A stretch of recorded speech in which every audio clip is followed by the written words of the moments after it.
নমস্কাৰ খবৰ মহানগৰৰ হৈতে মই পাপৰি ব্ৰেকিং নিউজ 29 জুলাইত সামৰণি পৰিব বিধানসভাৰ অধিৱেশন 31 জুলাইলৈ আছিল ষষ্ঠদশ বিধানসভাৰ বাজেট অধিৱেশন উজনিৰ ভয়ংকৰ বান পৰিস্থিতিৰ বাবে এই সিদ্ধান্ত গ্ৰহণ কৰা হৈছে অৰ্থাৎ 31 জুলাইলৈকে থকা ষষ্ঠদশ বিধানসভাৰ বাজেট অধিৱেশন এতিয়া 29 জুলাইতে সামৰণি পেলোৱাৰ সিদ্ধান্ত গ্ৰহণ কৰা হৈছে 29 জুলাইত সামৰণি পৰিব আৰু যেহেতু উজনিৰ ভয়ংকৰ বান পৰিস্থিতিৰ বাবে এই সিদ্ধান্ত ল'বলগীয়া হৈছে কাৰণ বিধায়ক মন্ত্ৰীসকল উজনিৰ বান পৰিস্থিতিৰ বাবে উজনিলৈ যাবলগীয়া যিটো পৰিস্থিতি বা উজনিলৈ যাবলৈ যিটো সিদ্ধান্ত নিৰ্দেশ এইসমূহ পালন কৰিব লগা হ'ব আৰু যাৰ বাবে 31 জুলাইলৈকে থকা ষষ্ঠদশ বিধানসভাৰ বাজেট অধিৱেশন বৰ্তমান চমুৱাই অনা হৈছে 29 জুলাইত সামৰণি পৰিব বিধানসভাৰ বাজেট অধিৱেশন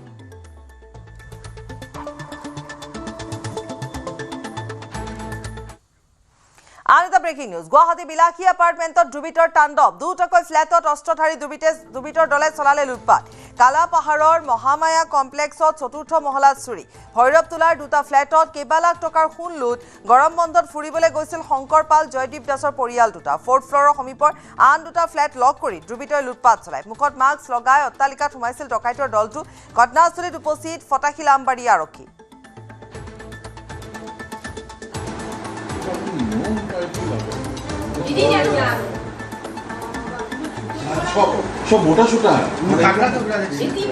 দীপাংকৰৰ সৈতে ফোনযোগে সংযুক্ত হৈছো তেওঁ আমাক সবিশেষ জনাব এটা বেলেগ ধৰণৰ পদ্ধতিৰে ডকাইতি কাণ্ড সংঘটিত কৰা হ'ল দুটাকৈ ফ্লেটত ডকাইতি কাণ্ড সংঘটিত হৈছে বেলেগ ফ্লেটৰ লক কৰি লোৱা বুলি জানিব পৰা গৈছে দীপাংকৰ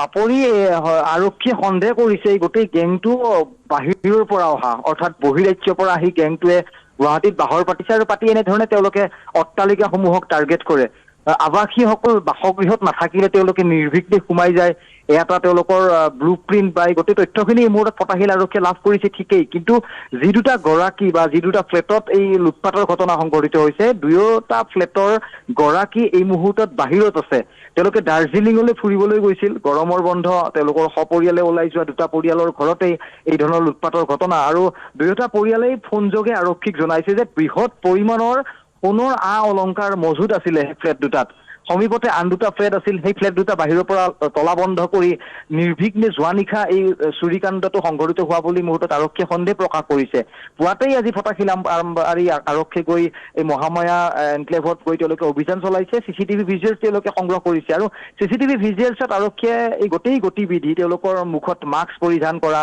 বা হাতত তেওঁলোকে অস্ত্ৰ লৈ তেওঁলোকে ভিতৰত প্ৰৱেশ কৰিছে আৰু চতুৰ্থ মহলাত এই ভয়ংকৰ ঘটনাটো সংঘটিত হৈছে লুটপাট য'ত এই মুহূৰ্তলৈকে সঠিক কিমান টকা লুটি নিছে বা কিমান পৰিমাণৰ সোণৰ অলংকাৰ লুটি নিয়া হৈছে এইখিনি তথ্য আৰক্ষীয়ে এই মুহূৰ্তত গোটেই হিচাপ নিকাচ কৰাত তেওঁলোক কিছু অসুবিধাৰ সন্মুখীন হৈছে কাৰণ গৰাকী এই মুহূৰ্ততো আহি উপস্থিত হোৱা নাই কিন্তু তেওঁলোকে জনাইছে যে আহি তেওঁলোকে এফআইআৰ কৰিব থানাত এখন এজাহাৰ দাখিল কৰাৰ পিছত এটা গোচৰ ৰুজু হ'ব কিন্তু গোটেই এই ডকাইতৰ গেংটোক আৰক্ষীয়ে কিদৰে ধৰিব পাৰিব সেয়াই এই মুহূৰ্তত ডাঙৰ কথা কাৰণ যদি ডকাইতৰ গেংটো বাহিৰৰ পৰা আহিছে বুলি আৰক্ষীৰ হাতত তথ্য আছে আৰু যি ধৰণে বীৰদৰ্পে সোমাই গৈছে ডকাইতৰ গেংটো মুখত মাস্ক বান্ধি ৰাতি সোমাই গৈছে আৰু যিবোৰ ফুটেজ দেখিবলৈ পোৱা গৈছে চিচিটিভি ফুটেজ দেখিলে আচৰিত লাগে যে এটা গেং কেনেকৈ সোমাই গৈছে নিৰ্দেশ দিছে সিফালে যাবলৈ দিছে অন্য এটা ঠাইলৈ যাবলৈ দিছে এপাৰ্টমেণ্টত বহুত মানুহ আছে গতিকে কোনো ধৰণৰ কোনেও আচলতে একো গমেই নাপালে সেই সময়ছোৱাত যিটো ঘটি গ'ল আৰু এনেধৰণে হ'লে এতিয়া গুৱাহাটী মহানগৰীৰ যি নিৰাপত্তা সেই নিৰাপত্তা একেবাৰে শূন্য হৈ পৰিল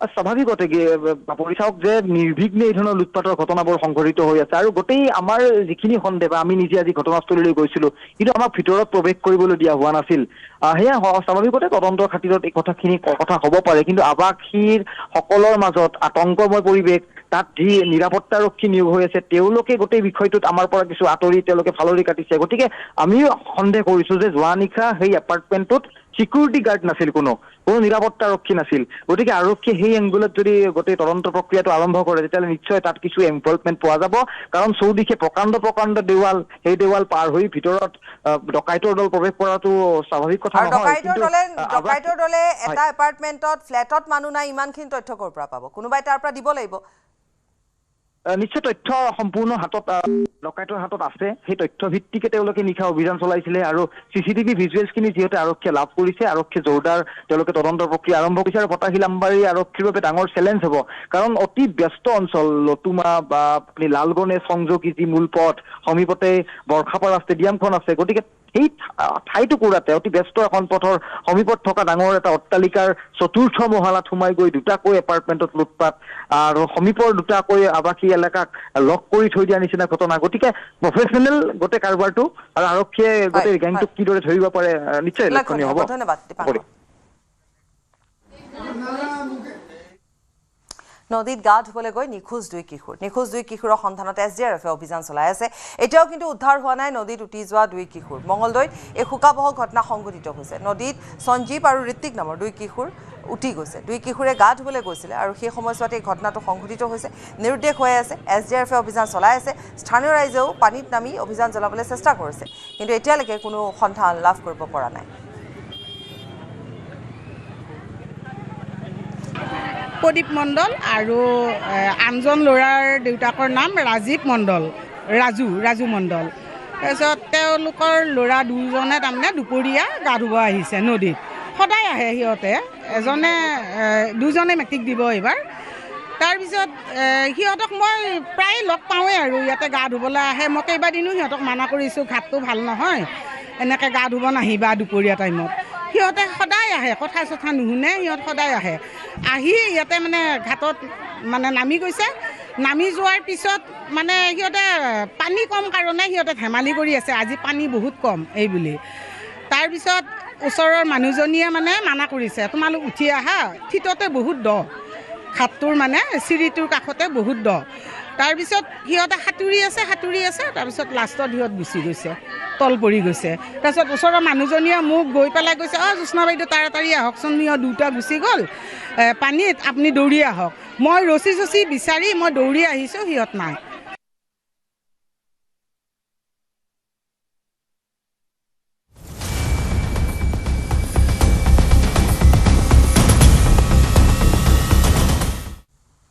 সামগুৰি হালনাত লোমহৰ্ষক হত্যাকাণ্ডৰ ঘটনা সংঘটিত হৈছে। নিচাসক্ত স্বামীৰ হাতত প্ৰাণ গ'ল এগৰাকী মহিলাৰ।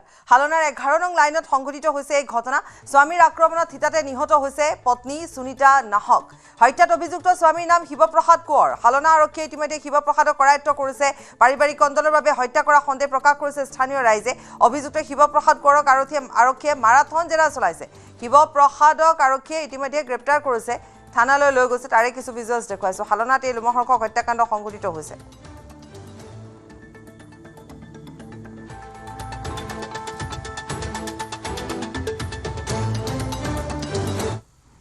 সামগুৰিত বিজেপি কৰ্মীক হানি খুচি হত্যা। এদল উদণ্ড যুৱকৰ দলবদ্ধ আক্ৰমণত গুৰুতৰভাৱে আহত হৈ মৃত্যুক সাবটিলে বিজেপি কৰ্মী আবুল কাছেমে। আবুল কাছেমৰ ভাগিনীয়েককো হত্যাৰ চেষ্টা আক্ৰমণকাৰী দলটো 7 আক্ৰমণকাৰীৰ বিৰুদ্ধে এজাহাৰ দাখিল কৰিছে আবুলৰ পৰিয়ালে।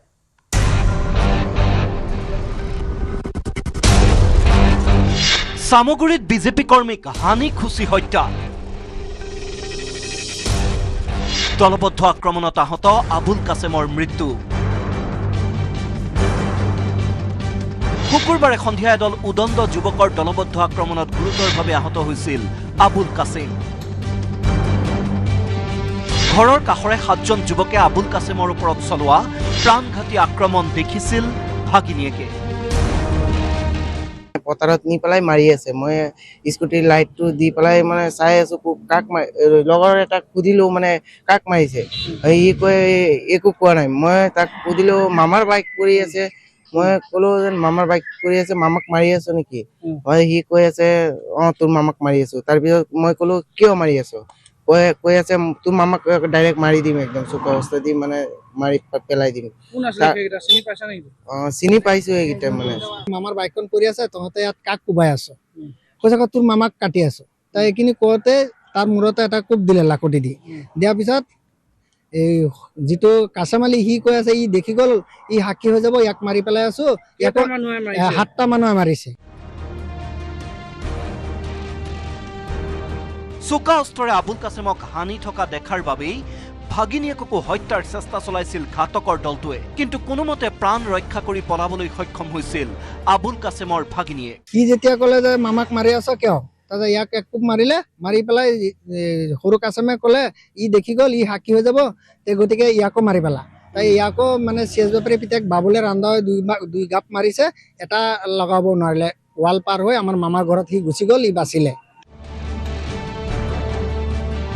ভাগিনীয়েকক নাপায় 7টা ঘাতকে কোবাই হাত ভাঙি পেলালে আবুল কাছেমৰ খুৰাকৰ ঘাতকৰ নৃশংসতাৰ পৰা হাৰি নগ'ল খুৰীয়েকো হাল্লা শুনি পেলাই মই ওলাইছো ঘৰৰ পদূলিত আছো পদূলিত থাকাতে ইহঁতে মানে আবুল কাছেমক মাৰি আহোঁতে মোক পদূলিত দেখি মোক মাৰি দিলে ৰডৰে আপুনি কি হয় আবুল কাছেম আপুনি কি হয় খুৰা আপুনি খুৰা হয়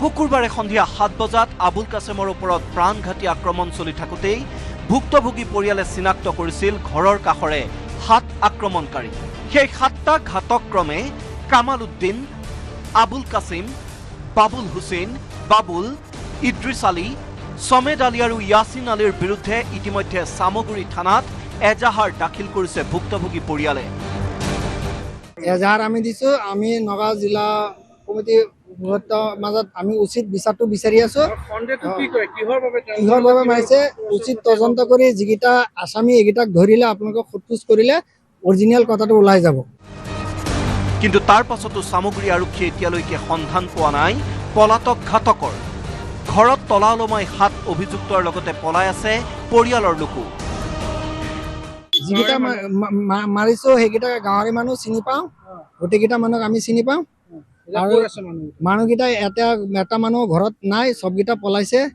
এতিয়া আমাৰ পুলিচ প্ৰশাসনে 2বাৰ গৈছে 2-3বাৰ গৈছে কিন্তু কাকো ঘৰত পোৱা নাই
নগাঁও মেডিকেল কলেজৰ অধ্যক্ষক নিলম্বন ডাক্তৰ মনোজ কুমাৰ সিনহাক নিলম্বন মৰণোত্তৰ পৰীক্ষাৰ নামত ধন সংগ্ৰহৰ অভিযোগত নিলম্বন ধন সংগ্ৰহৰ অভিযোগত জেলৰ ভাত খাইছিল ডাক্তৰ সিনহাই জামিনত মুকলি হৈ আহি পুনৰ তেওঁ কৰ্তব্যত যোগদান কৰিছিল পূৰ্বে জেললৈ যোৱাৰ পাছতো নিলম্বন কৰা নাছিল সিনহাক পূৰ্বৰ অধ্যক্ষ ডক্টৰ বিষ্ণুৰাম দাসৰ ঘনিষ্ঠ হোৱাৰ বাবে নিলম্বন নকৰাৰ অভিযোগ ডক্টৰ বিষ্ণুৰাম দাসক শাস্তিমূলক বদলিৰ পাছতে সিনহাক নিলম্বন নৱ নিযুক্ত অধ্যক্ষ ডক্টৰ পুৰজিত চৌধুৰীৰ আহ্বানত সিনহাক নিলম্বন কৰা হৈছে স্বাস্থ্য শিক্ষা সঞ্চালকালয়ৰ সচিব প্ৰণৱ কুমাৰ শৰ্মাই নিলম্বন কৰে সিনহাক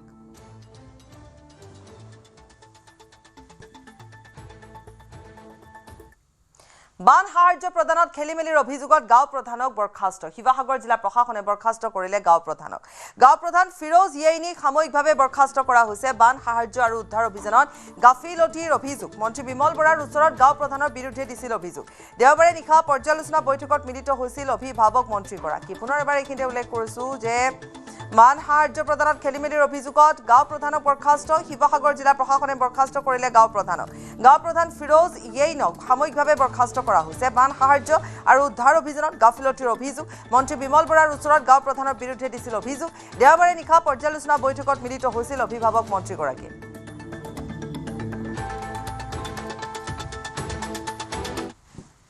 2025 চনৰ কুকৰাঝাৰৰ আইডি বিস্ফোৰণত জড়িত এজনক গ্ৰেপ্তাৰ কৰা হৈছে বিস্ফোৰণত জড়িত কুটাঘাতকাৰী তামিলনাডুৰ পৰা গ্ৰেপ্তাৰ কৰা হৈছে 5/25 নম্বৰৰ গোচৰৰ ভিত্তিত ন্যায় চলাইছিল অভিযান শীঘ্ৰে গুৱাহাটীলৈ অনা হ'ব বিস্ফোৰণত জড়িত কুটাঘাতকাৰীটোক ধৃত অভিযুক্তক হাজিৰ কৰাব গুৱাহাটীৰ ন্যায় আদালতত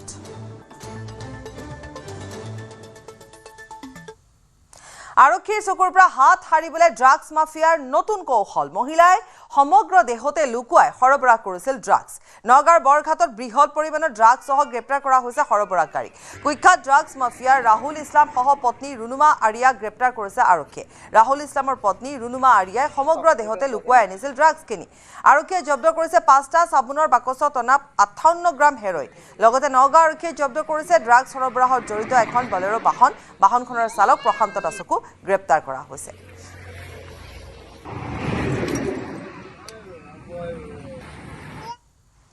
নদীৰ পাৰত মানুহ দলঙৰ ওপৰত মানুহ সহস্ৰাধিক লোকৰ উপস্থিতিত নদীত চলিছে ইখনৰ পিছত সিখনকৈ নাও বৰলীয়া নৈত একেলগে চলিল 7খন হোলং নাও হাজোৰ দেহৰ কুৰিয়াত অনুষ্ঠিত হৈছে পৰম্পৰাগত হোলঙা নাও খেল প্ৰতিযোগিতা প্ৰতি বছৰৰ দৰে এইবেলিও দেহৰ কুৰিহা যুৱ কল্যাণ সমাজৰ উদ্যোগত অনুষ্ঠিত হয় এই নাও খেল প্ৰতিযোগিতা কামৰূপ জিলাৰ 7টাকৈ দলে অংশগ্ৰহণ কৰে নাও খেল প্ৰতিযোগিতা নাও খেল চাবলৈ দূৰ দূৰণিৰ পৰা অহা হাজাৰ হাজাৰ দৰ্শকে ভিৰ কৰিছে নদীৰ দুয়োপাৰে লগতে খেল উপভোগ কৰিছে বিধায়ক প্ৰকাশ চন্দ্ৰ দাসে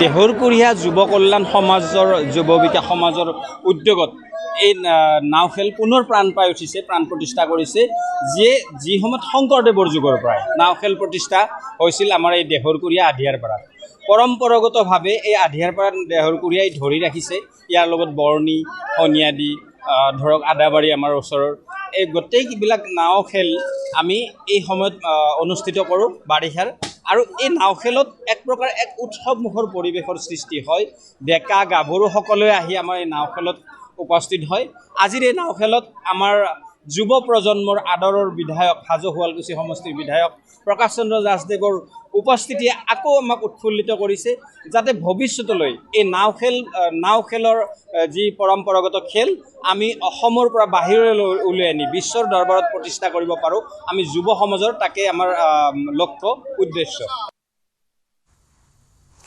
দৰমহা বঞ্চিত ৰাজ্যৰ শিক্ষা কৰ্মী সন্থা আৰু জিলা মান ৰক্ষকৰ সহযোগত প্ৰতিবাদ কাহিলীপাৰা ৰাজ্যিক শিক্ষা গৱেষণা আৰু প্ৰশিক্ষণ পৰিষদৰ সঞ্চালকালয়ৰ সন্মুখত তীব্ৰ প্ৰতিবাদ বিগত 4 মাহে দৰমহা লাভ নকৰাৰ বাবে এই প্ৰতিবাদ 2243 গৰাকী কৰ্মচাৰীয়ে লাভ কৰা নাই 4 মাহৰ দৰমহা নিদিয়া পৰ্যন্ত প্ৰতিবাদস্থলীৰ পৰা আঁতৰি নোযোৱাৰ হুংকাৰ প্ৰতিবাদকাৰী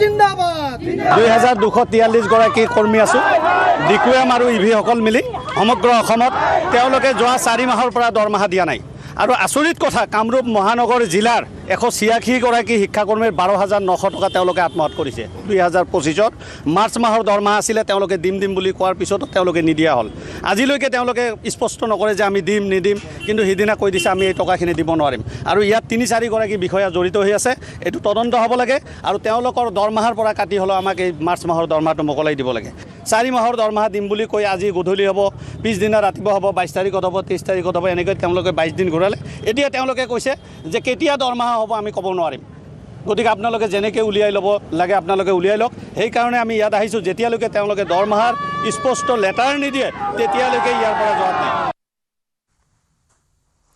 জিএমচিএইচত তেজৰ ৰমৰমীয়া বেহা দালাল চক্ৰই চলাইছে জিএমচিএইচত তেজৰ বেহা জিএমচিএইচৰ নিৰাপত্তাৰক্ষীয়ে ধৰিলে 5টাকৈ তেজৰ দালাল ৰোগীৰ আত্মীয়ৰ সহায়ত আটক হৈছে 5 দালাল নিৰাপত্তাৰক্ষীয়ে 5 দালালক গতাই দিলে ভঙাগড় আৰক্ষী ধৃত দালাল কেইটা ইউছুফ আলী আসিক ইলাহী সাইফুল ইছলাম বৰ্ণৱ দাস আৰু ৰাকেশ দাস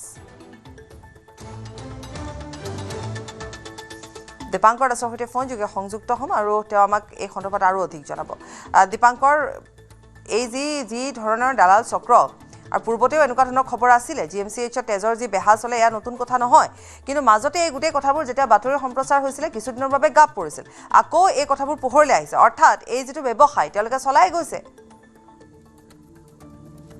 ভয়ংকৰ কাৰবাৰ পাপৰি চাওক মাজে মাজে বাতৰি সম্প্ৰচাৰ কৰোঁ কেইদিনমান ধৰি দালালবোৰ অন্তৰ্ধান হয় তাৰপিছত তেওঁলোকৰ হঠাৎ সক্ৰিয়তা বৃদ্ধি পায় আৰু আজি এই যিখিনি আমি ডাটা বা যিটো ভিজুৱেল এই মুহূৰ্তত দৰ্শকসকলক দেখুৱাই আছো যে 5টাকৈ দালাল বিশেষকৈ তেওঁলোকে হাজো শুৱালকুছিৰ পৰা দৈনিকে জিএমচিএইচত দালালি কৰিবলৈ আহি তেওঁলোকে হাজাৰ যিখিনি তথ্য লাভ কৰিছে যে 10, 15, 20 হাজাৰ টকা পৰ্যন্ত তেওঁলোকে তেওঁলোকে বিক্ৰী কৰে ৰোগী আত্মীয়ৰ ওচৰত। গতিকে দুৰ্বল হৈ বহুজন লোকে তেওঁলোকৰ পৰা টেষ্ট কৰে ঠিকেই, কিন্তু গোটেই ব্যৱসায়টো কিন্তু এক প্ৰকাৰ বেআইনী। আৰক্ষীয়ে গোটেই বিষয়টোত তেওঁলোকে কঠোৰ দৃষ্টি নিক্ষেপ থাকে, কিন্তু তাৰ পিছতো তেওঁলোকৰ সক্ৰিয়তা বা তেওঁলোকৰ এই দালালি কিন্তু দৈনিকে তেওঁলোকে চলাই গৈছে। কিন্তু আজি যিকেইজন 5জন যুৱক আৰক্ষীয়ে গ্ৰেপ্তাৰ কৰিছে তেওঁলোকক প্ৰাথমিক অৱস্থাত GMCHৰ নিৰাপত্তাৰক্ষীক গতাই দিছে ৰোগীৰ আত্মীয়ই। অৰ্থাৎ ৰোগীৰ আত্মীয়ই গোটেই কাৰবাৰটো তেওঁলোকে সন্দেহজনক দৃষ্টিৰে চাই আছিল। পুৱাৰ ভাগৰ ঘটনা, দুপৰীয়া ভাগত তেওঁলোকক ধৰি আটক কৰে, তাৰপাছত নিৰাপত্তাৰক্ষীক গতাই দিয়ে আৰু তাৰপিছত তেওঁলোকক কিছু সময় পূৰ্বে ভঙাঘৰ আৰক্ষীয়ে যিহেতু তেওঁলোকক জিম্মাত লৈ তেওঁলোকক আনুষ্ঠানিকভাৱে গ্ৰেপ্তাৰৰ তথ্য সদয় কৰিছে আৰু কিছু সময় পিছতে CGM আদালতত হাজিৰ কৰোৱা হ'ব আৰু আজিয়ে তেওঁলোকক জেললৈ পঠোৱা হ'ব। গতিকে প্ৰক্ৰিয়াটো আইনীভাৱে ঠিকে আছে, কিন্তু এই GM ভাগত যি এটা ভয়ংকৰ কাৰবাৰ দৈনিক হাৰত চলি আছে সেয়া কিন্তু চকু কপালত উঠা। কাৰণ দালালি কেৱল তেজৰ ব্লাড বেংকত খুব এটা সুৰক্ষিত বা এটা নিৰাপত্তাৰক্ষীৰ এটা দৃষ্টিৰে নিক্ষেপ থকা এটা এলেকা য'ত CCTV ভিজুৱেলছৰ ওপৰত নিৰ্ভৰ কৰি গোটেই প্ৰক্ৰিয়াটো চলি থাকে, কিন্তু তাতেই এই ধৰণৰ দালালৰ পয়োভৰ ঘটিছে। পূৰ্বতেও এই ধৰণৰ ঘটনা ঘটে, বাৰে বাৰে আমি বাতৰি সম্প্ৰচাৰ কৰোঁ, কিন্তু GMCHৰ ভিতৰত যে এই ধৰণৰ অৰাজকতা আজিৰ দিনতো চলি আছে সেয়া এই মুহূৰ্তত স্পষ্ট হৈ পৰিছে। কাৰণ আৰক্ষী গোটেই বিষয়টোত হস্তক্ষেপ কৰিব লগা হৈছে আৰু এই কেৱল 5টাই নহয়, তেওঁলোকে তথ্য জনাইছে যে বহু সংখ্যক দালালৰ দপদপনি দৈনিক হাৰত তাত চলি থাকে।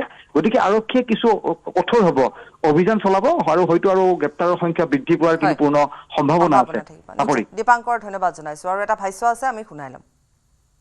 ইয়াত আজি বোলে বেটা দৰমূলে ডাক্তাৰ ধৰিছে। এতিয়া মানে আমি আছিলোঁ ব্লাড দিব, মোৰ আব্বা আছে নিজৰ থাকিলে আমি দিব আহিছোঁ। তেখেতৰ লগত মানে কথা বতৰা হয়, আমাক দালাল বুলি ভাবিছে, সেইটো কাৰণত মানে এইটো মোৰ ষ্টেট কেঞ্চাৰ পেচেণ্ট আছে। আপোনালোকক ধৰি কিয় আনিলে? এন্তে সন্দেহত ধৰিছে।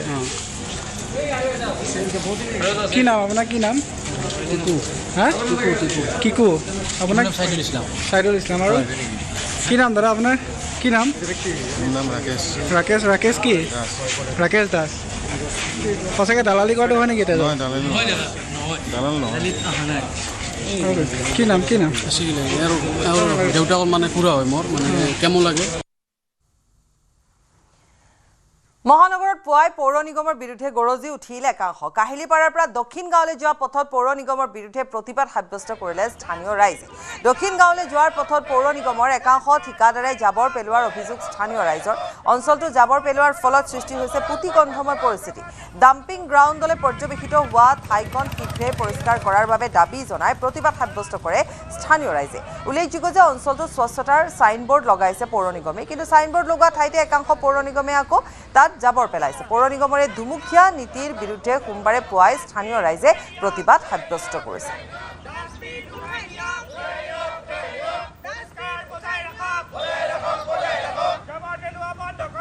মই এই মুহূৰ্তত উপস্থিত আছোঁ দক্ষিণ গাঁৱৰ পথত, আৰু দক্ষিণ গাঁৱৰ পথত এটুকুৰ স্থানত জাবৰ পেলোৱাক লৈ পেলাই একাংশ লোক ক্ষুব্ধ হৈছে আৰু তেওঁলোক ওলাই আহিছে ৰাতিপুৱাই। কাৰণ যধে মধে ইয়াত জাবৰ পেলোৱাৰ ফলত এটা কদৰ্যময় পৰিৱেশৰ সৃষ্টি হৈছে আৰু তাৰ ফলস্বৰূপে ইয়াৰ যিসকল স্থানীয় বাসিন্দা আছে সেই বাসিন্দাসকল ইয়াত অহা যোৱা কৰাৰ ক্ষেত্ৰত যথেষ্ট অসুবিধাৰ সন্মুখীন হৈছে। গতিকে আজি এইসকল লোক ওলাই আহিছে এই ধৰণে, আৰু তেওঁলোকে এখন ছাইনবোৰ্ড যি আছিলে GMCয়ে স্থাপন কৰা স্বচ্ছতাৰ যি ছাইনবোৰ্ড আছিলে তাত তেওঁলোকে লিখিছে ইয়াত জাবৰ পেলোৱা নিষেধ বুলি লিখিবলৈ বাধ্য হৈছে। মই কথা পাতিব বিচাৰিম, কি হৈছিল আচলতে কথাটো আপোনালোকৰ ইয়াতে আপোনাৰ ইমানে জাবৰ পেলোৱা হৈ গ'ল, এতিয়া গুৱাহাটী বিভিন্ন ঠাইৰ পৰা আপোনাৰ আহি কিনে আমাৰ এইটো ডাম্পিং জন বনাই পেলালে। ডাম্পিং জন বনোৱাৰ ক্ষেত্ৰত কি হ'ল, আজি 3 বছৰ ধৰি পেলাই আমি গোন্ধত থাকিব নোৱাৰা হৈছোঁ। এই সিদিনাখন যিটো বৰষুণ যাক গ'ল, যিটো ৰাস্তাত আজিলৈকে পানী হোৱা নাছিলে সেই ৰাস্তাত আজি বানপানী হ'ব ওলালে। ইয়াৰে জাবৰ জোঁথৰ চব মানুহৰ ঘৰে ঘৰে ৰাস্তাই গলিয়ে ঘুমাব ল'লে। তাৰপিছত আমি উপায় নাপাই পেলাই আমি সিদ্ধান্ত ল'লোঁ যে এই ডাষ্টবিন ইয়াৰ পৰা উঠাব লাগিব। এই যোৱাকালি আমি গোটেই বস্তুটো বন্ধ কৰাই কিনে আমি ইয়াতে লিখা আছিলে এওঁলোকৰ, সেইখিনি বস্তুটো ইয়াৰ পৰা আমি আঁতৰাই দিলোঁ। আঁতৰাই কিনে গোটেইবিলাক বস্তু ছাইনবোৰ্ড আমি লগাইছোঁ। ইয়াতে আপোনাৰ কি হৈছে, এই পাব্লিক টয়লেটটোৰ জেগাত এতিয়া আপোনাৰ খালী আড্ডা হৈছে, জোৱাৰ আড্ডা হৈছে, ইয়াতে আপোনাৰ ড্ৰাগছৰ আড্ডা হৈছে, চোৰৰ আড্ডা হৈছে, বেলেগ একো হোৱা নাই। ৰাতি আপোনাৰ ইয়াতে শুব নোৱাৰে, গোটেই ৰাতিটো আপোনাৰ ইয়াতে ডাম্পাৰৰ ধাম ধুম গুদুম গাদাম JCB আহিব, এইটো বস্তু পেলাব সেইটো বস্তু পেলাব, ওচৰত থকা মানুহ গোটেই সোপাৰে। ইয়াতে কোনো ধৰণৰ মানে শান্তি আৰু মানে এটা মানে ভাল পৰিৱেশ এটা মানে সৃষ্টি হৈ থকা নাই। আপোনালোকে GMC কৈছিলে নাই যে আমি GMCক কৈ অহা হৈছে, আমি আমাৰ মেয়ৰ ছাৰক আপোনাৰ এটা হেৰি কৰা হৈছে, মেছেজ দিয়া হৈছে, লিখিতভাৱে অভিযোগ দিয়া হৈছে। প্ৰত্যেক দিনাই আমি এটা হোৱাটছআপত আমি তেখেতক আমি এটা ইণ্টিমেট কৰা হৈছে, তেখেতক ৰাজহুৱা হিচাপে ৰাজহুৱাভাৱে আমাৰ গোটেই ৰাইজে মিলি পেলাই চাইন চহী মাৰি কিনে গোটেইখিনি বস্তু আমি কমিশ্যনাৰ অফিচতো দিয়া হৈছে। CM ছাৰলৈকো আমি ফৰৱাৰ্ড কৰিছোঁ এখন কাগজ ইতিমধ্যে। তো এইবিলাক বস্তু আমি এতিয়া অসুবিধা হোৱাৰ পিছতো আমি কোনো ধৰণৰ আপোনাৰ সহায় সুবিধা নাপালোঁ। এই যে জাবৰ পেলাই আচলতে ইয়াত জাবৰ কোনে পেলায়? জাবৰ এই মানে GMC ঠিকাদাৰবিলাকে মানুহক লগাই দিছে। ইয়াত আহে গাড়ী কিজানি 25-30খন গাড়ী আহে, মানে অনবৰত আনিয়ে থাকে আৰু জেগাটো এক্সপাণ্ড হৈ গৈ আছে। আৰু তলত এটা ডাঙৰ গাঁত হৈছে, পুখুৰী সদৃশ্য এটা ডাঙৰ গাঁত, তাত গোটেই লেতেৰা পানীবিলাক গোট খাই দুৰ্গন্ধত কোনো থাকিব নোৱাৰে। এই ওচৰৰ আৱাসিক অঞ্চলত কোনো থাকিব নোৱাৰে, মানে ইমান স্মেল। আৰু ল'ৰা ছোৱালী ইয়াৰ পৰা স্কুললৈ যায়, স্কুললৈ লৈ যাওঁতে সিহঁতৰ অৱস্থা বেয়া হৈ যায়, এনেকুৱা হৈছে। মেডিকেলৰ যি আছে ৱেষ্ট বহুত দূৰৰ পৰা আনি ইয়াতে পেলাইহি। এখন হৈছে গুৱাহাটী পৰিষ্কাৰ আমাৰ অংগীকাৰ, এয়া লিখা আছে গুৱাহাটী পৰিষ্কাৰ আমাৰ অংগীকাৰ বুলি লিখা আছে। আৰু সেই একেটা স্থানত জাবৰ পেলাই এটা কদৰ্যময় পৰিৱেশৰ সৃষ্টি কৰিছে, যাৰ বাবে দক্ষিণ গাঁৱৰ যিসকল ব্যক্তি আছে, স্থানীয় আৱাসী আছে, তেওঁলোকে ইয়াত জাবৰ পেলোৱা নিষেধ বুলি সেই একেখন চাইনবোৰ্ডত ওলোটা দিশে লিখিবলগীয়া হৈছে। অৰ্থাৎ গুৱাহাটী পৌৰ নিগমৰ দুমুখীয়া চৰিত্ৰটো ইয়াত স্পষ্টভাৱে ওলাই পৰিছে, য'ত লিখা আছে গুৱাহাটী পৰিষ্কাৰ আমাৰ অংগীকাৰ। আৰু তাতে জাবৰ পেলাই একাংশই ডাম্পিং গ্ৰাউণ্ডলৈ পৰ্যবেক্ষিত কৰিছে, যাৰ বাবে এইসকল লোক ওলাই আহিছে। পুনৰ দিখৌনৈয়ে অসমত সৃষ্টি কৰিব পাৰে তাণ্ডৱ। বিপদ এতিয়াও আঁতৰা নাই। পাহাৰ খহি এতিয়াও অৱৰুদ্ধ কৰি ৰাখিছে দিখৌৰ স্বাভাৱিক সোঁত। নাগালেণ্ডত নিউজ 18ৰ চৰজমিন অনুসন্ধানত পোহৰলৈ আহিছে ভয়ংকৰ তথ্য। বান আৰু ভূমিস্খলনৰ ফলত হোৱা ধ্বংসস্তূপৰ মাজেৰে গৈ দিখৌৰ উৎপত্তিস্থলত উপস্থিত নিউজ 18ৰ সাংবাদিক। 19 জুলাই দিখৌৰ ধ্বংসলীলাৰ আঁৰৰ মূল কাৰণ বিচাৰি নাগালেণ্ডত নিউজ 18ৰ চৰজমিন অনুসন্ধান। লংলেঙৰ কোনো স্থানত ভূমিস্খলনৰ মাটিয়ে এতিয়াও ৰুদ্ধ কৰি ৰাখিছে দিখৌনৈ। পুনৰ অস্বাভাৱিক যদি বৰষুণ হয় তেতিয়া নাগালেণ্ডৰ নাগিনীমৰা আৰু অসমতো হ'ব পাৰে প্ৰলয়। নাগিনীমৰাৰ কন্যাক ইউনিয়ন সভাপতি হনহে কন্যাকে জনাইছে এই বিস্ফোৰক তথ্য। আমি আগবঢ়াম গৌতম বৰাৰ এক বিশেষ ৰিপৰ্ট। মোৰ পিছফালে নগা পাহাৰৰ পৰা বৈ অহা এইটো এটা সৰু নিজৰা বা জুৰি, কিন্তু এই সৰু পাহাৰৰ পৰা বৈ অহা এই নিজৰাটোৱে সেই দিনটো কিমান ভয়ংকৰ ৰূপ ধাৰণ কৰিছিলে মই দেখুৱাবলৈ চেষ্টা কৰিছোঁ।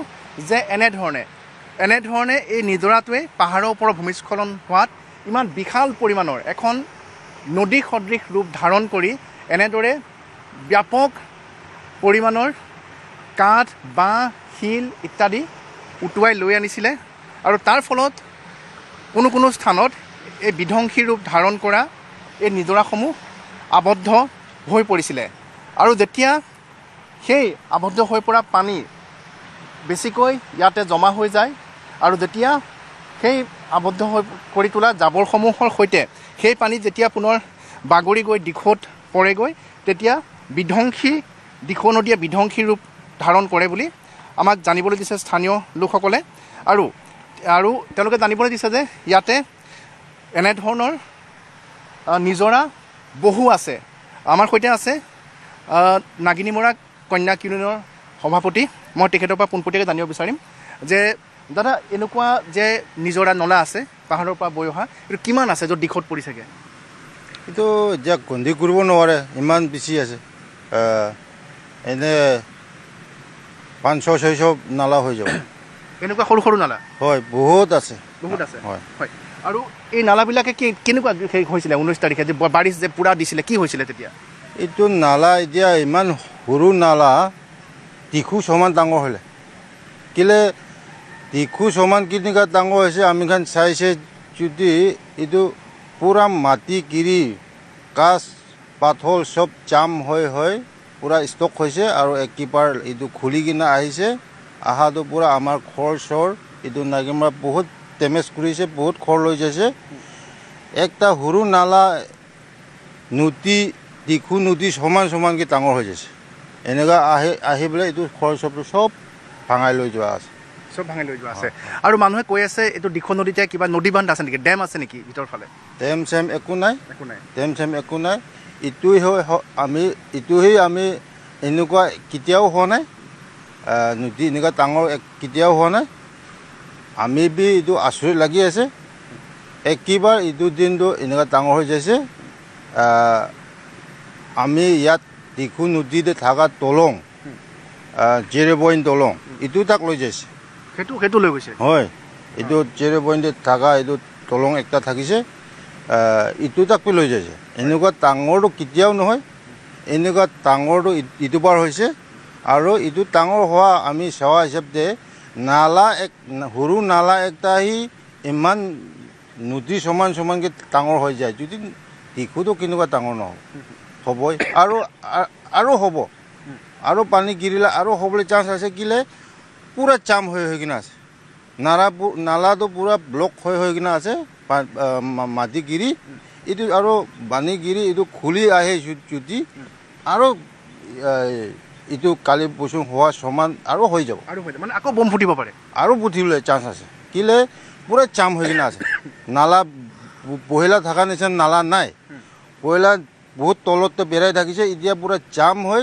ওপৰৰ পৰা পানী আহি আছে ওপৰৰ পৰা পানী গিৰি আছে মানে নালাটো পুৰা জাম আছে এনেকুৱা কিমান নালা জাম হৈ আছে এনেকুৱা এতিয়া আপোনাৰ নিজৰ চকুৰ পৰা দেখি আছে 2টা 3টা হা এনেকুৱা আমাৰ নাগিমাৰ এৰিয়াতেহি 100 ওপৰতে আছে নালা 100 ওপৰতে ইয়াতে আছে হয় 100 ওপৰতে আমি নাগিমা এৰিয়াতেহি 100 ওপৰতে নালা আছে আৰু ৱাকচিং তানহাই চিংটাং চিংফৈ চিয়ং কিমান বস্তি যাইছে কিমান নালা আছে নাগিমা নাগালেণ্ড হিলছ এৰিয়া মাটি মাজতে কিমান নালা আছে আপুনিও জানিব একটা আমি আন্দাজ ল'ব নোৱাৰে 1000 ওপৰতে নালা থাকিব এইটো আৰু এটা কথা কৈছিলে যে যিটো দিখৌ নদী আছে ইয়াৰ পৰা আৰু 50 কিলোমিটাৰ ওপৰলৈ তেনেকুৱা তাতে লেণ্ডশ্লাইড হৈ দিখৌ নদীখন এনেকৈ জাম হৈ গৈছিলে নেকি হয় এনেকুৱাতো এতিয়াও শুনি আছে এতিয়াও জাম হৈ কিনে আছে মই শুনাটো শুনি আছে আমাৰ নাগিমাৰ নহয় এইটো লংলেং ডিষ্ট্ৰিক্ট লংলেং ডিষ্ট্ৰিক্ট এইটো য়ংয়া কয় বস্তি জ্ঞান কয় ইফালে নদীটো জাম হৈ কিনে মাটি গিৰি জাম হৈ কিনে আছে বুলিতো শুনিছে কিন্তু আমি এতিয়া তিথিৰ ৰিপৰ্ট দিব নোৱাৰে আমি চকুৰ পৰা দেখা নাই কিন্তু তালৈ যাব পাৰি নাই এতিয়া নাই নোৱাৰে আমি ইয়াত 0 পইণ্ট কংগন যাব নোৱাৰে কংগন 0 পইণ্ট যাবলৈ ৰাস্তাহি নাই পুৰা গিৰি যাইছে ওপৰতে কেনেকুৱা যাব ওপৰতেতো এতিয়া 200-300 কিলোমিটাৰ লগা পুষ্টি লগা কথা কৈ আছে মই হা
উজনিত কিছু পৰিমাণে উন্নত হৈছে বান পৰিস্থিতি আৰু এই পৰ্যন্ত সংহাৰী বানত 68 জনৰ মৃত্যুৰ খবৰ আহিছে দৈনিক বৃদ্ধি পাই আছে বানত মৃতকৰ সংখ্যা প্ৰলয়ংকাৰী বানত শিৱসাগৰ জিলাতে সৰ্বাধিক লোকৰ মৃত্যু হৈছে চৰাইদেউ নাজিৰা শিৱসাগৰ যোৰহাটৰ বহু অঞ্চল আজিও যোগাযোগ বিচ্ছিন্ন হৈ আছে এতিয়াও উজনি 4 জিলাত সন্ধানহীন হৈ আছে বহু লোক আজিও আশ্ৰয় শিবিৰত 40,000ৰো অধিক লোক আছে পানী শুকোৱাৰ পাছত আৰম্ভ হৈছে বানপীড়িত প্ৰকৃত সংগ্ৰাম বান বিধ্বস্ত অঞ্চলৰ যতে ততে ওলাইছে মৃতদেহ সপোনৰ ঘৰখন ধন জন সকলো তছনছ কৰিলে কালৰূপী পানী আশ্ৰয় শিবিৰৰ পৰা উভতি নিজৰ ঘৰখন নেদেখি এতিয়া হাহাকাৰ লাগিছে বহুজনৰ কাৰোবাৰ ঘৰখন থাকিল যদিও এপদো সামগ্ৰী নাবাছিল এককাল পলসে পুতি পেলালে ঘৰৰ চোতাল সকলো ভিতৰুৱা বহু অঞ্চলত আজিও সাহায্য পোৱাই নাই এমুঠি অন্ন এটুপি খোৱা পানী এসাঁজ কাপোৰৰ বাবে আজিও বৰ্ণাঢ্য হাহাকাৰ লাগিছে অভাৱনীয় অকল্পনীয় ক্ষতিৰ সন্মুখীন বানাক্ৰান্ত চৌদিশে অন্ধকাৰ ভৱিষ্যত দেখিছে চৰকাৰ প্ৰশাসনৰ লগতে বহু ব্যক্তি দল সংগঠনে সাহায্য দি আছে কিন্তু এতিয়াও বহু দুৰ্গম অঞ্চল আছে য'ত এতিয়াও খাদ্য সামগ্ৰী পোৱা গৈ নাই তাৰ অভিযোগো আছে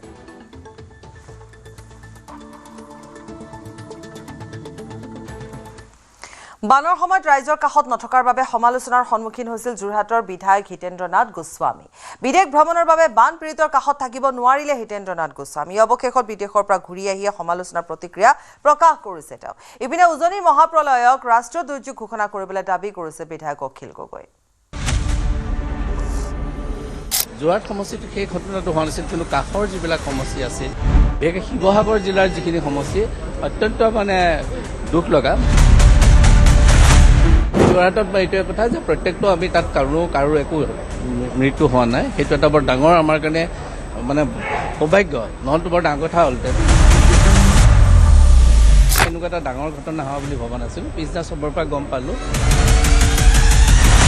পলিটিকেল হৈ গ'ল প্ৰথম 2-3 দিন একো নাই হোৱা গৌৰৱ গগৈ ডাঙৰ অহাৰ পিছদিনাৰ পৰা হ'ল অৱশেষত বিদেশৰ পৰা ঘূৰি আহিল যোৰহাটৰ বিধায়ক বানে জুৰুলা কৰা জনতাৰ কাষত নাছিল হিতেন্দ্ৰনাথ গোস্বামী ইমান ভয়াৱহ বানপানী হ'ব বুলি হেনো ভবা নাছিল বিধায়কজনে সাংবাদিকৰ প্ৰশ্নত আৱেগিক হৈ পৰিল যোৰহাটৰ বিধায়কজন ৰাজনীতিৰ শিকাৰ হোৱাৰ অভিযোগ উত্থাপন কৰিলে হিতেন্দ্ৰনাথ গোস্বামীয়ে বানৰ সময়ত যোৰহাটৰ জনতাৰ কাষত নথকাক লৈ সৰ্বত্ৰ সমালোচনাৰ সন্মুখীন হৈছিল বিধায়ক হিতেন্দ্ৰনাথ গোস্বামী বিদেশলৈ যোৱাৰ বাবে ৰাইজৰ বিপদৰ সময়ত থাকিব নোৱাৰিলে বিধায়কজন আৰু সোমবাৰে বিধানসভাত উপস্থিত হৈয়ে সাংবাদিকৰ প্ৰশ্নবাণৰ সন্মুখীন হ'ল বিধায়ক হিতেন্দ্ৰনাথ গোস্বামী বানৰ সময়ত মই নথকাকৈ সমষ্টিবাসীৰ বিশেষ একো অসুবিধা হোৱা নাই যোৰহাটত বানে ভয়ংকৰ ৰূপ ধাৰণ কৰা নাই বুলিও ক'লে বিধায়কজনে যোৰহাট সমষ্টিত সেই ঘটনাটো হোৱা নাছিল কিন্তু কাষৰ যিবিলাক সমষ্টি আছিল বিশেষকৈ শিৱসাগৰ জিলাৰ যিখিনি সমষ্টি অত্যন্ত দুখ লগা যোৰহাটত এইটোৱে কথা যে প্ৰত্যেকটো আমি তাত কাৰো একো মৃত্যু হোৱা নাই সেইটো এটা বৰ ডাঙৰ আমাৰ কাৰণে সৌভাগ্য আৰু আমাৰ তাত যিখিনি আছে সেই অঞ্চলকেইটাত ইমান সাংঘাতিক ধৰণে পানীটো মই ভাবিছিলোঁ কেতিয়াবা বেক ফ্ল' কৰিব পাৰে বুলি মই এনেকুৱা এটা ডাঙৰ ঘটনা হোৱা বুলি ভবা নাছিলোঁ পিছদিনা চবৰ পৰা গম পালোঁ সাংবাদিকৰ প্ৰশ্নত আৱেগিক হ'ল হিতেন্দ্ৰনাথ গোস্বামী বানপীড়িতৰ দুখ কষ্ট দেখি আৱেগিক হোৱা বুলি উল্লেখ কৰিলে নেতাজনে ফেমিলিটো মোৰ একাডেমিক ফেমিলি মইহে পলিটিক্সত আহিছোঁ ঘৰত গালি খাইহে পলিটিক্সত আছে কান্দা নাই মোৰ আপোনালোকে তেনেকৈ নক'ব মই কেতিয়াও অৱজ্ঞা কৰা মানুহ নহয় মোৰ নহয় কান্দা নাই মোৰ চকুৰ অকণ পানী আহিব পাৰে কাৰণ সেই মানুহবিলাকৰ অসুবিধা যেতিয়া কয় ন আপোনালোকে আমি একো নিচিন্তা নকৰে মই কৰোঁ বিধায়কজনৰ অনুপস্থিতিক লৈ ৰাজনীতিকৰণ কৰাৰ অভিযোগ সাংসদ গৌৰৱ গগৈ উপস্থিত থকাৰ 5 দিনৰ পৰাই ৰাজনীতিৰ হেনো চিকাৰ হ'ল হিতেন্দ্ৰনাথ গোস্বামী সোমবাৰৰ পৰা সম্পূৰ্ণৰূপে জনতাৰ মাজত থাকিব বুলি জনালে বিধায়কজনে পলিটিকেল হৈ গ'ল প্ৰথম 2-3 দিন একো নাই হোৱা গৌৰৱ গগৈ ডাঙৰ অহাৰ পিছদিনাৰ পৰা হ'ল গৌৰৱ ডাঙৰ 2 দিনমান নাছিল তেওঁ কিবা অসুবিধা হৈছিল আহিছিল মই তেওঁক দোষ দিয়া নাই কিন্তু চিধাই পলিটিকেললৈ গুচি যায় আৰু এই দুখীয়া মানুহখিনিক আমি সহায় কৰিব লাগে কোনোবা মানুহে কৈছে নেকি আমি একেবাৰে একো পোৱা নাই আনকি তাত নপোৱা মানুহে মোলৈ ফোন কৰে এতিয়া সমালোচনাক একাষৰীয়া কৰি দুৰ্দশাগ্ৰস্ত লোকৰ সহায়ত মগ্ন হ'ব বিধায়কজন ইপিনে বানপানীক ৰাষ্ট্ৰীয় সমস্যা ঘোষণাৰ দাবী বিধায়ক অখিল গগৈৰ লগতে শিৱসাগৰ যোৰহাট চৰাইদেউত হোৱা প্ৰলয়ক ৰাষ্ট্ৰীয় দুৰ্যোগ হিচাপে ঘোষণা কৰিবলৈ দাবী ৰাইজৰ দলৰ সভাপতিজনৰ এই মহাপ্ৰলয়টোক যদি আমি নেশ্যনেল কেলামিটি ডিক্লেয়াৰ কৰাব নোৱাৰোঁ তেতিয়াহ'লে এই যে মোৰ গাঁওখন দেখিছে গোটেই বিধ্বস্ত গাঁওখন বিধ্বস্ত গাঁওখনৰ মানুহক আমি ন্যায় দিব নোৱাৰিম একোৱে নাই সৰ্বশ্ৰান্ত বুলি যাক কয় সৰ্বশ্ৰান্ত একদম জিৰ' কৰি পেলালে যিহেতু জিৰ' কৰি পেলালে গতিকে এতিয়া নেশ্যনেল কেলামিটি ডিক্লেয়াৰ কৰি চেণ্ট্ৰেল গভৰ্ণমেণ্ট আৰু ইণ্টাৰনেশ্যনেল ফাণ্ড আনিলেহে আমি কিবা এটা পাম নকছাৰীৰ পৰা জ্যোতিপ্ৰসাদ গগৈ আৰু বিক্ৰম বৰাৰ report news 18 Assam north east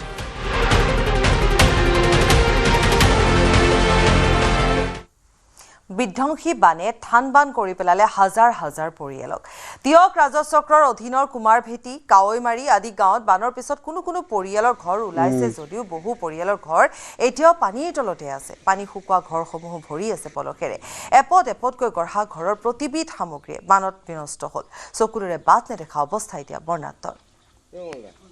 কাৰেণ্টত লাগিছিলো, হাত দুটা ভাঙি গৈছিলে, এতিয়া ভাল পোৱা নাই। মই ঘৰত পানী তিয়াতে থাকিলে? পানী তিয়াতে থাকিলো ছাৰ, ক'ত যাম? চবটো ডুবি আছে নে, কাৰ ঘৰত যাম? ল'ৰা ছোৱালী লৈ পেলাই কাৰোবাৰ ঘৰত থাকিবও নোৱাৰি। এতিয়া ভেটিটো ওলাইছে আজি? আজি ভেটিটোহে পাৰি কিবা কিবি দি লৈছে আৰু সেই পাছফালে পাকঘৰটো নাই ওলোৱা নেকি, তেনেকে আছে। 50% মানুহে ডুবি আছে, এতিয়াও ডুবি আছে। এতিয়া আপোনালোকে সাহায্য বা খোৱা সামগ্ৰী এইখিনি পাইছে নে? সাহায্যৰ নামত আমি ৰেচন একোটাহে পাইছো এতিয়ালৈকে। সেইখিনি যোগান ধৰিছে? সেইখিনি যোগান ধৰিছে। আৰু গৰু ছাগলীৰ কাৰণে? গৰু ছাগলীৰ কাৰণে আজি চাপৰ আহিছে হপায়। চাপৰ আহিছে বুলি কি খুৱাইছে? এইকেইদিন ঘাঁহ, খেৰ, ঘাঁহো পাবলৈ নাইকিয়া হৈছে। ফেলাই পুতি দিলে ৰাইজে, আপোনাৰ ধুই পখালি আৰু ঘাঁহ সোপা দিছে। তেনেকে মানে চলিবলগীয়া হৈছে। আৰু আপোনালোকৰ জৰিয়তে মই এটা অনুৰোধ যাওঁ, এই ঘৰৰ মানুহকো যাতে চৰকাৰে ঘৰ দিব বুলি মই অনুৰোধ জনাইছো। ঘৰটো ভাঙি পেলাইছে? ঘৰটো ভাঙি পেলাইছে, আপোনাৰ বেৰ চেৰখিনি খহি গৈছে আৰু মানে এখেতসকলে ঘৰ পোৱাই নাই এতিয়ালৈকে। চৰকাৰী আৱাস নাই, আৱাসে একো পোৱা নাই মানে এতিয়ালৈকে। প্ৰলয়ংকাৰী বানে সকলো শেষ কৰি গ'ল। ঘৰলৈ উভতি চকুৰ পানীৰে বাট নেদেখা হৈছে এতিয়া বানাক্ৰান্ত। সপোনৰ ঘৰখনৰ বিধ্বস্ত ৰূপ দেখি হুক হুকাই কান্দিছে বৰ্ণাঢ্যই। নাজিৰা ৰজাপুলৰ বান বিভীষিকাৰ কৰুণ দৃশ্য। ঘৰৰ প্ৰতিটো সামগ্ৰীয়ে বিধ্বংসী বানে তছনছ কৰি থৈ গ'ল। ঘৰৰ ভিতৰত সোমালে কাঠো পলস। বানে ধোৱা ঘৰখন চাফা কৰিবলৈ এতিয়া আহুকালৰ সন্মুখীন হৈছে ৰাইজ। ৰজাপুলৰ এতিয়া পথৰ কাষে কাষে পৰি ৰৈছে বোকাৰে লুতুৰি পুতুৰি সামগ্ৰীৰ দম। বছৰ বছৰ ধৰি এপদ এপদকৈ গঢ়া ঘৰখনৰ সকলো শেষ হৈ গ'ল। আকৌ শূন্যৰ পৰা তেওঁলোকে জীৱন আৰম্ভ কৰিব লাগিব। অসহায় ৰাইজে চৰকাৰলৈ কৰিছে কাটৰ সহায় ভিক্ষা।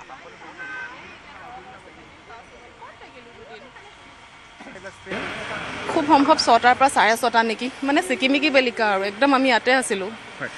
কিমান সময়ৰ ভিতৰত ঘৰটো বুৰাই পেলালে? কিমান সময় লাগিলে পানীটো অহাৰ পৰা?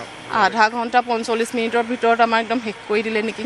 একদম ওপৰ পালেগে, টিঙৰ ওপৰ পালেগে পানী? টিঙৰ ওচৰ পালেগে একদম। ইয়াতো 12টাত আমাৰ মানুহ ডুবি যোৱা অৱস্থা।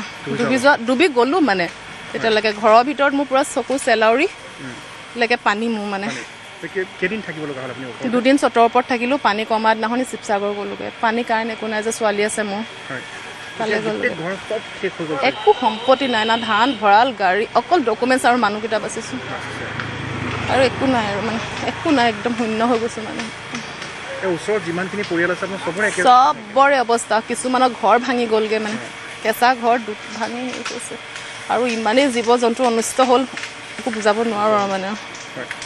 এই অঞ্চলটোৰ নাম কি হয়? ৰজাপুল প্ৰপাৰ ৰজাপুলে হয়। বোলে গোহাঁইগাঁও সোমাই আছে, সন্দিকৈ গাঁও সোমাই আছে। গোটেইখিনি। মোৰ অনামিকা গগৈ। নৱম দিনাও শিৱসাগৰৰ অৰ্ধ শতাধিক গাঁও বানৰ কবলত আছে। বেতবাৰী মৌজাৰ অধিকাংশ গাঁও এতিয়াও বুৰ গৈ আছে পানীত। বানৰ বাবে সাধাৰণ জনতাৰ লগতে পশুধনসমূহেও নৰক যন্ত্ৰণা ভুগিছে। প্ৰবল বানত ইতিমধ্যে মৃত্যু হৈছে বহু পশুধনৰ। বেতবাৰী মূল পথ, সকলো কৃষিভূমি বুৰ গৈ আছে বানত।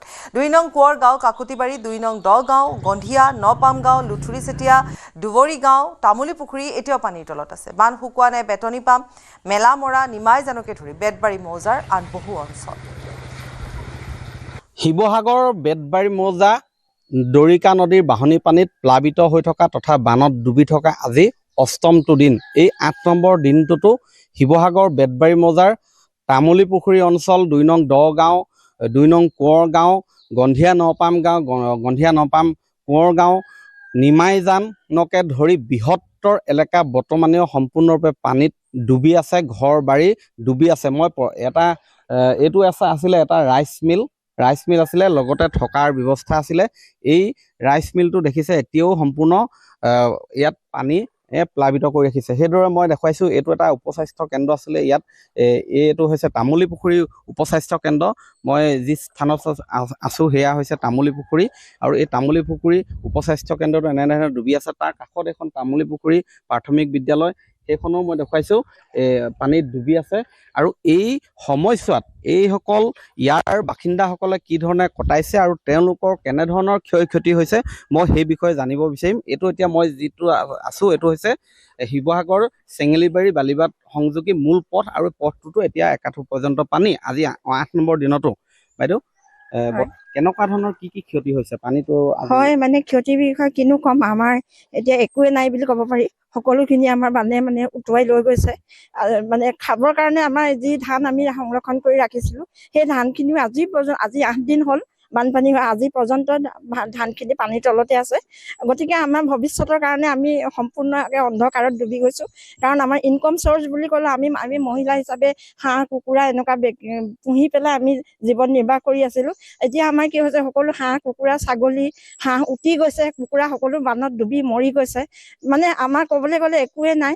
যি গৰু গাই ছাগলী আছে সকলো বানত মানে সৰহফালে মৰি গৈছে। গতিকে এই এটা ৰাইচ মিলটোৰ গৰাকী আছে, আপোনাৰ প্ৰধান ব্যৱসায়ী আছিলে ৰাইচ ধানৰ, কিমান লোকচান হৈছে? কি উলিয়াবলৈ পালেনে? নাপাল। মোৰ প্ৰথম মূল জীৱিকাই হৈছে ধানৰ ব্যৱসায়। মোৰ যিখিনি ব্যৱসায়িক ধান অতি কমেও 8-ৰ পৰা 9 লাখ টকাৰ ভিতৰত ধান আছিলে। সম্পূৰ্ণৰূপে ধানখিনি পানীৰ তলত জাহ দাই যোৱা যদিও মানে সৰহ সংখ্যকে পানীৰ তলত জাহ গ'ল। গতিকে অতি কমেও মোৰ লোকচান হৈছে 7-ৰ পৰা 8 লাখ টকাটো লোকচান হৈছেই। আৰু অন্যান্য ঘৰৰ যিখিনি বস্তু আছিলে সকলোখিনি পানীত শেষ হৈ গ'ল। তাৰোপৰি মোৰ কাগজ পত্ৰখিনি উটি গুচি গ'ল। পানী ইমান স্পীডত বাঢ়ি গ'ল, আমি উলিয়াবলৈ একো সুবিধাই নাপালোঁ। এই ঠাইখিনি হৈছে তামুলী পুখুৰী। ইয়াৰ আশে পাশে আৰু কিমান কি ক্ষতি হৈছে? এই আশে পাশে মানে আমাৰ এডোখৰতো গোটেইখিনি ডুবিয়ে গ'ল আৰু সকলো পাইছে নিউজত। কিন্তু আমাৰ ঘৰৰ ভিতৰতো আমি মানে একোৱে উলিয়াবলৈ নাপালোঁ। গডৰেজৰ পৰা ডিভানৰ পৰা চব উপঙিয়ে আছে আৰু মোৰ লগতে চবৰে নষ্ট হৈছে। মই এই অঞ্চল কেইটা বিষয়ে জানিব বিচাৰিম আৰু ইয়াৰ আশে পাশে আৰু কি কি অঞ্চল বৰ্তমান ডুবি আছে? হয়, এতিয়া আমি চাবলৈ গ'লে আমাৰ বেতনী বাম ডুব গৈ আছে, নিমাইজান, দগাঁও, তামুলী পুখুৰী এই সকলোখিনি এতিয়াও বৰ্তমান মানে পানীৰ তলতে ডুব গৈ আছে। প্ৰায় এবুকু পৰ্যন্ত আপোনাৰ পানী হ'ব। ইয়াতেতো আপোনাৰ হয় বালিবাট চাৰিআলি, ইয়াতো সম্পূৰ্ণ আপোনাৰ এক বুকু পানী আপোনাৰ ইয়াত আছিলে, কিন্তু বৰ্তমান অলপ কমিছে ইয়াতে। কিন্তু যিটো ঘৰ আপোনালোকে দেখিছে ইয়াত সম্পূৰ্ণ এক বুকু আপোনাৰ পৰ্যন্ত আপোনাৰ পানী মানে হৈছিলে। এতিয়া আটাইতকৈ আমাৰ এই যিখিনি অঞ্চল হয়, এই অঞ্চলখিনিত আটাইতকৈ এতিয়া বেছি পানী কোন ঠাইত আছে? বেছি পানী যদি ক'বলৈ যাওঁ আপোনাৰ এইটো ঠাইতে আপোনাৰ হাইষ্ট আপোনাৰ পানী ইয়াতে হৈছিলে, কিন্তু এতিয়া বৰ্তমান অলপ কমিছে। মেইন আপোনাৰ এতিয়া আটাইতকৈ বেছি ডুবি থকা অঞ্চল কোন? মেইন আপোনাৰ ডুবি থকা অঞ্চল বুলি ক'লে আমাৰ বেতনী বামখন আপোনাৰ পৰে আপোনাৰ এইফালে নিমাইজানখন সেইটো চাইডে, আৰু কোলাপথাৰ দগাঁও এইখিনি গোটেইখিনি আপোনাৰ বৰ্তমান এতিয়াও তাত জলমগ্ন হৈ আছে মানে। হয়, কোলাপথাৰ বেতনী পাম এই অঞ্চলসমূহৰ যিসকল লোক আছে সকলোৱে প্ৰায় সংখ্যকে কৃষিজীৱী। তেওঁলোকৰ সম্পূৰ্ণ কঠীয়া ৰোৱা এইবোৰ সকলো শেষ আৰু পথাৰত বৰ্তমান ঠায়ে ঠায়ে পলস পৰিছে। মই আৰু এগৰাকী ওচৰলৈ আহিছোঁ। কি ধৰণে পাৰ কৰিছে এই সময়? কেনেকে থাকিম আমি আছো আৰু এইবিলাক বানপানীতে এইখন দেখিছে না, আছো কঁকাল দিন। ঘৰৰ কি বস্তু বাহিনী ঘৰৰ বস্তু প্ৰায় উলিয়াবলৈ নোৱাৰিলোঁ। বিচনাখন ডুবি আছিলে, এতিয়া অকণমান ওলাইছে, আজি কালি উলিয়াই আনিছোঁ। ৰাজ্যৰ দুগৰাকী পৰিচিত মুখাশিল্পী লৱ কুশ কালৰূপী বানে নষ্ট কৰিলে মুখাশিল্পী দুগৰাকীৰ হাতৰ পৰশত প্ৰাণবন্ত হোৱা বহু শিল্পকৰ্ম। বোকা আৰু পলসে নষ্ট কৰি পেলালে 2 শিল্পীৰ শিল্পকৰ্ম। মৰিগাঁৱৰ 50জন যুৱকে শিল্পালয়ৰ পলস বোকা আদি চাফা কৰি সকাহ দিলে শিল্পী দুগৰাকীক।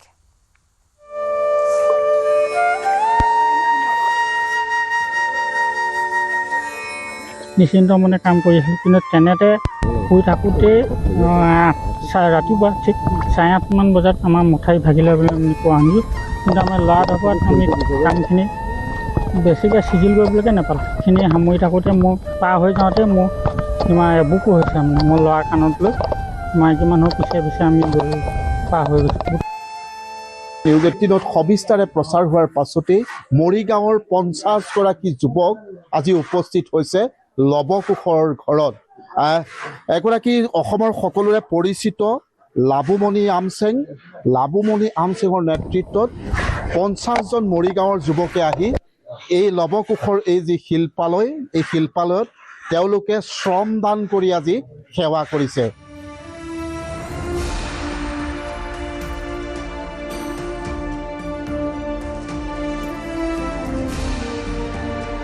বাতৰি সম্প্ৰচাৰ হৈছিলে নিউজ 18ত আৰু তাৰ পাছতেই আজি 50জন যুৱকে আহি আজি আপোনাৰ শিল্পালয়ত এক প্ৰকাৰ আগৰ দৰেই কৰি দিছে। মানে সুখী আছোঁ, কিন্তু আপোনালোকৰ জৰিয়তহে মই অকণমান মনটো ভাল লাগিছে। আপোনালোকৰ যদি মই নিউজটো নকলোহেঁতেন যে এই দুৰ্দশা মোৰ এইখিনি হৈছে, আপোনালোকৰ এই জৰিয়তে যিজন দাদাই আমাৰ ওচৰলৈ আহিছে এজনৰ নিউজটো পোৱাৰ কাৰণে আমি অশেষ ধন্যবাদ পাইছোঁ। আমাৰ এই গৃহলৈ আহিছে, এতিয়া মনটোত অকণমান ভাল লাগিছে। বহুতখিনিয়ে ভাল পাইছোঁ, কাৰণে আমাৰ যিটো টীম আছে, আমাৰ 12জনমান মোৰ লগত আছে, সেইটো টীমে এইখিনি কাম কৰিব নোৱাৰে, মানে কেইবাদিনো লাগিব। কিন্তু এই যুৱকজনে কি বুলি ধন্যবাদ দিব? ধন্যবাদ দিবলৈ তেওঁক নাহে, মানে অশেষ ধন্যবাদ দিছোঁ তেওঁলোকক।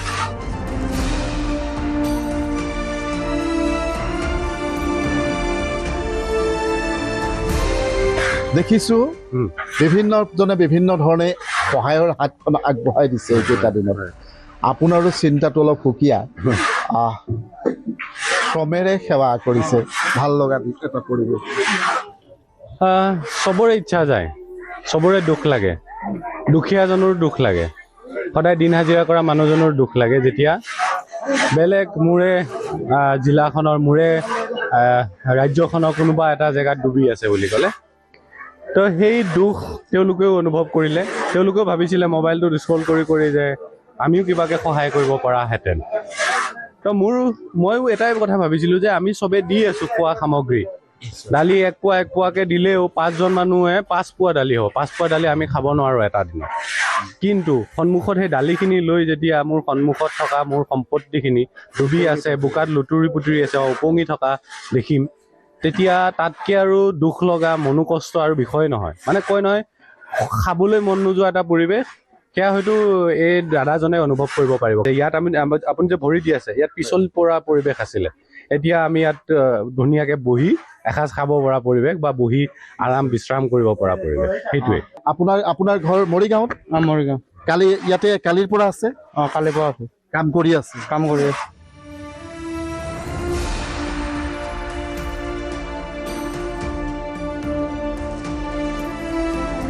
পৰিৱেশটো আমি দুদিন আগত দেখাইছিলোঁ, কি কেনেধৰণে মুখাবোৰ উপঙি থাকিব লগা হৈছিল, কি ভয়ানক হৈ আছিল। আজি কিন্তু অকণমান পৰিৱেশটো সুকীয়া দেখিছোঁ, হয়নে? হয়, আমাৰ লৱকোষৰ যি আমাৰ ৰাস ভাওনা জড়িত হৈ এইবিলাক আমি কাম কৰি আহিছোঁ। আজি আমাৰ যিটো পৰিৱেশ হৈছে, ধৰি লওক আমি এইবিলাক কাম কৰি আমি ধৰি লওক চফা কৰিবলৈ আমাৰ সক্ষম নহয়। আপোনালোকৰ জৰিয়তে এই মৰিগাঁৱৰ পৰা আহি এই দাদাকেইজনে সকলোলৈকে আমি ধন্যবাদ দিছোঁ। আমি আপোনালোকক আমি একো দিব নোৱাৰোঁ, আপোনালোকে আমাক যি পৰিশ্ৰম কৰিছে, এই যে আপোনালোকৰ উজ্জ্বল ভৱিষ্যত কামনা কৰিছোঁ। ভগৱানৰ ওচৰতে নৃসিংহ মই ওচৰতো আপোনালোকক শক্তি দিয়ক এইদৰে কৰ্ম কৰিবলৈ।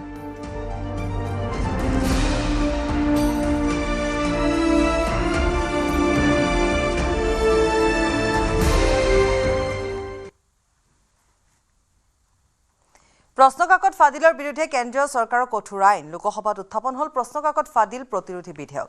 কেন্দ্ৰীয় মন্ত্ৰী জিতেন্দ্ৰ সিঙে উত্থাপন কৰিলে public examination prevention of unfair means amendment bill. বিধেয়ক উত্থাপনৰ সময়তে সদনত বিৰোধীয়ে সৃষ্টি কৰিলে হুলস্থুলীয়া পৰিৱেশৰ। বিৰোধীৰ হুলস্থুলৰ বাবে পুনৰ স্থগিত ৰাখিলে লোকসভা আৰু ৰাজ্যসভাৰ কাম কাজ। প্ৰশ্নকাকত ফাদিল, নকল আৰু অন্যান্য অনিয়মৰ বিৰুদ্ধে আইনী ব্যৱস্থা অধিক কঠোৰ কৰাৰ লক্ষ্যৰে কেন্দ্ৰীয় চৰকাৰে public examination prevention of unfair means act 2024 সংশোধন আনিবলৈ আগবাঢ়িছে। প্ৰস্তাৱিত সংশোধনীৰ জৰিয়তে পৰীক্ষাসমূহ সংঘটিত অনিয়ম আৰু প্ৰশ্নকাকত ফাদিলৰ দৰে অপৰাধৰ বিৰুদ্ধে আইনী ব্যৱস্থা অধিক শক্তিশালী কৰাৰ লক্ষ্য লৈছে কেন্দ্ৰীয় চৰকাৰে। প্ৰশ্নকাকত ফাদিল প্ৰতিৰোধী বিধেয়ক আইনলৈ পৰিণত হ'লে ফাষ্ট ট্ৰেক আদালতত হ'ব প্ৰশ্নকাকত ফাদিল তথা নকলৰ গোচৰৰ বিচাৰ প্ৰক্ৰিয়া। আৰু এই আইনৰ অধীনত দোষীৰ কাৰাদণ্ডৰ ম্যাদ বৃদ্ধি কৰাৰ ব্যৱস্থাৰ লগতে 3 পৰা 10 বছৰ পৰ্যন্ত বৃদ্ধি হ'ব পাৰে অপৰাধীৰ কাৰাদণ্ডৰ ম্যাদ। 1 কোটি টকা বা তাতকৈ অধিক জৰিমনা বিহাৰ কঠোৰ ব্যৱস্থা আছে আইনত। অভিযুক্তৰ বিৰুদ্ধে ৰুজু হ'ব জামিনবিহীন ধাৰাত গোচৰ। অভিযুক্তৰ সম্পত্তি বাজেয়াপ্ত কৰাৰ লগতে চিৰদিনৰ বাবে নিষিদ্ধ কৰিব পাৰিব অভিযুক্ত প্ৰতিষ্ঠানখন। अध्यक्ष महोदय, I rise to move for leave to introduce the public examinations (prevention of unfair means) amendment Amendment Bill 2026 to amend the Public Examination Prevention of Unfair Means Bill 2024. Thank you, Speaker sir.